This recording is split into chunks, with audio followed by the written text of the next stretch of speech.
On vous souhaite la bienvenue à ericlatour.com. Dans quelques instants, on reçoit le député fédéral de Saint-Jean à la Chambre des communes, Jean Rioux. On va parler de différents sujets, collège militaire, mais entre autres de l'aéroport municipal. On sait que la Ville a envoyé une lettre au ministre Garneau concernant les fameux hélicoptères.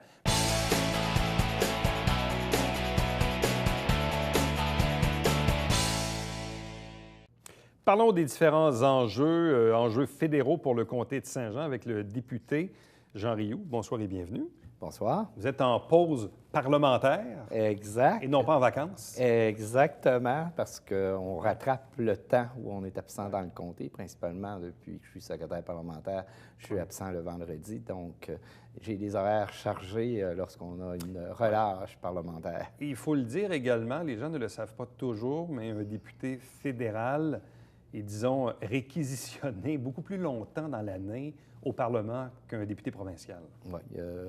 On est, dans mon cas, c'est 5 jours semaine. Ouais. Et l'horaire aussi, on commence à 10 heures le matin, minimum 6h30. Et souvent, ça se prolonge. Comme exemple, le 29, quand je retourne, on a les crédits pour la défense. Donc, on sait que c'est jusqu'à minuit. Il y a plusieurs mois dans l'année. Exact. Bon. Bref. Quand vous retournez dans le comté, de quelle façon maximisez-vous justement votre horaire quand vous êtes ici localement? Comme ce n'est pas la majorité du temps que vous êtes dans le comté, là, comment vous gérez ça? Il y a un agenda serré qui est principalement orienté les rendez-vous pour les cas particuliers et aussi les organismes et aussi les conseils de ville, les représentations municipales que l'on reçoit. Puis évidemment, un peu de rencontres sociales, là, les activités où on est invité. Quelles sont, vous parlez justement des demandes qui viennent des villes. Bon, évidemment, la principale ville de votre comté, c'est Saint-Jean-sur-Richelieu, c'est la plus grosse, la plus populeuse. Quelles sont les demandes du conseil de ville à l'égard des enjeux fédéraux dans le comté de Saint-Jean? Quand le maire Fecteau vous appelle, là, il vous demande quoi? Quels sont les besoins de la ville? Bon, les besoins peuvent être économiques. Souvent, c'est des entreprises qui veulent venir investir ici. Donc, on regarde qu'est-ce qu'il y a disponible de subventions, d'avantages qu'on peut donner à ces entreprises-là pour les attirer dans notre région. Et je peux dire que là-dessus, le Conseil économique, le Centre d'aide aux entreprises et la municipalité, et on travaille ensemble d'un commun accord là, dans ces dossiers-là. Je peux dire qu'il y a une très bonne relation. Ça peut être aussi, dernièrement, le problème qu'on a eu des hélicoptères dans la région, où on a été en contact dès le début. On a regardé directement à Ottawa, on travaillait avec le cabinet, savoir s'il y avait des alternatives. Et à partir de ça, la Ville a entamé le processus de créer un conseil. Et suite, après un an, ce conseil-là va donner un rapport au ministre. Et le ministre, à ce moment-là, pourra changer la réglementation ici au niveau de la région. Bon. Parlant de l'aéroport, parce qu'effectivement, c'est un sujet qui est chaud depuis quelques semaines, quelques mois. En fait, ça a parti l'été dernier, lorsqu'il y avait un projet d'école de pilotage. Finalement, l'école n'est jamais venue. Mais au travers de ça, les gens de Saint-Edmond-Saint-Lucien se sont regroupés, comme ils l'avaient fait il y a peut-être 20 ans. Puis là, bien évidemment, il y a les planeurs qui parfois sont agaçants. Pas les planeurs en tant que tels, comme les avions remorqueurs des planeurs, et les fameux hélicoptères. On sait que la Ville a passé une résolution pour restreindre l'horaire, mais en même temps, même si la Ville est propriétaire de l'aéroport, ce qui se passe dans les airs est de juridiction fédérale. Donc, quand bien même la Ville dirait « on ne veut pas d'hélicoptère le dimanche de 9 à 5 », c'est NAV Canada qui gère tout ça. Je sais que le maire Fecteau a dit d'ailleurs publiquement au dernier conseil qu'il avait envoyé une lettre à votre collègue, le ministre Marc Garneau. Qu'en est-il de cette lettre? Avez-vous eu des échos par rapport aux demandes de la Ville? Bon, il y a eu, comme je vous disais tout à l'heure, il y a eu des démarches qui ont été faites dès le début avec le cabinet pour savoir si c'était de l'entraînement, si c'était pas autorisé. Puis ça, il regarde, il y a encore une piste. Mais la principale piste qui a été envoyée, c'est d'établir un processus avec un conseil qui vont demander des changements au niveau fédéral. Donc, et ça, ce processus-là est entamé et le conseil, s'il n'a pas été nommé, va être nommé incessamment. Et à partir de là, le ministre va pouvoir faire des changements au niveau de la réglementation. Donc, le processus y est entamé et je pense qu'il y a une bonne relation là, entre le fédéral puis la municipalité pour arriver. Mais il reste toujours la piste qu'on regarde, c'est de l'entraînement qui pourrait peut-être amener un déroulement là, plus rapide. Donc, on est en mode résolution. Quel est votre propre positionnement quant à l'avenir de l'aéroport? C'est quoi le juste équilibre entre avoir une activité économique, oui, mais pas trop dérangeante non plus pour les citoyens qui habitent à proximité. Bon, il y a un projet qu'on travaille depuis quelques mois, c'est le développement finalement de devenir un centre de drones. On sait que les drones, c'est pas bruyant et ça peut pas se faire, l'entraînement, que ce soit des nouveaux projets. Il y a quelques entreprises qui regardent pour venir s'établir ici. Donc, on en a fait un critère, le nouveau terme à la mode, on aimerait avoir un cluster des drones ici, et ça semble bien cheminer. Je pense que le développement industriel semble être une piste intéressante. On regarde le dossier des avions amphibies, qui est dans un des principaux hangars, qui est en développement, qui est un projet où il y a 30 millions qui ont été investis jusqu'ici, et il reste une dernière étape à franchir, c'est-à-dire rédaction des documents. On parle d'1,5 million et on regarde au fédéral comment on pourrait les aider à terminer ce projet-là. Et on parle d'une 60aine d'avions qui seraient construits ici à Saint-Jean et autour de plus d'une centaine d'employés qui pourraient travailler dans cette nouvelle entreprise. Dernière question sur l'aéroport. Quand le maire Fecteau dit, et c'est sa position à lui, il dit « Tant que je vais être maire de Saint-Jean-sur-Richelieu, je ne voudrais pas d'école de pilotage, parce que ça implique beaucoup de poser, décoller, des touch and go. » Vous, Jean Rioux, député fédéral de Saint-Jean, vous en pensez quoi? Bien, le respect de la volonté municipale. Je pense que si la volonté municipale, c'est de ne pas avoir d'école, je suis là pour les appuyer. Donc, je pense qu'eux vivent près des citoyens. On dit que c'est le gouvernement de proximité. Donc, moi, je suis au service de la municipalité, faire évoluer les dossiers à Ottawa. Donc, je vais respecter la volonté du conseil municipal. Ça, c'est évident.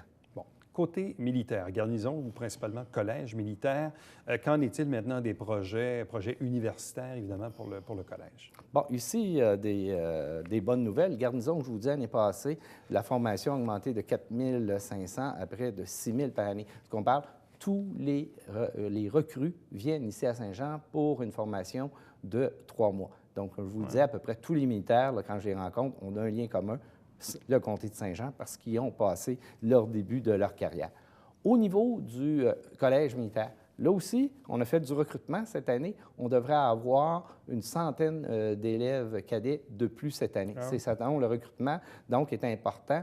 Et la raison, c'est qu'ils s'attendent, ces gens-là, à pouvoir continuer leur formation ici au collège universitaire de Saint-Jean. On pourrait parler de quoi, de septembre 2018? Tout le détail du projet va être dévoilé le 7 juin dans la nouvelle politique de défense du Canada. Donc, tous les paramètres, on va les retrouver dans ce document-là. Donc, ça s'en vient. Et ça va se faire sur des bases très solides. Bon. Côté Parc Canada, d'ailleurs, plusieurs se questionnent. Je suis allé faire une balade avec le bateau, le Missisquoi, qui est ici là, pour quelques semaines. Quand on est évidemment sur la rivière et on voit l'ampleur des travaux entre le bateau, justement, la rue du Quai et le Nautique, il y en a plusieurs qui se questionnent. C'est quoi les travaux? Qu'est-ce qu'ils font là? Ils sont en train de refaire. Les gens se supposent toutes sortes de questions. Il y a quand même des travaux importants là, qui sont tenus par Parc Canada ici. Oui, effectivement. On parle de travaux d'autour de 27 millions.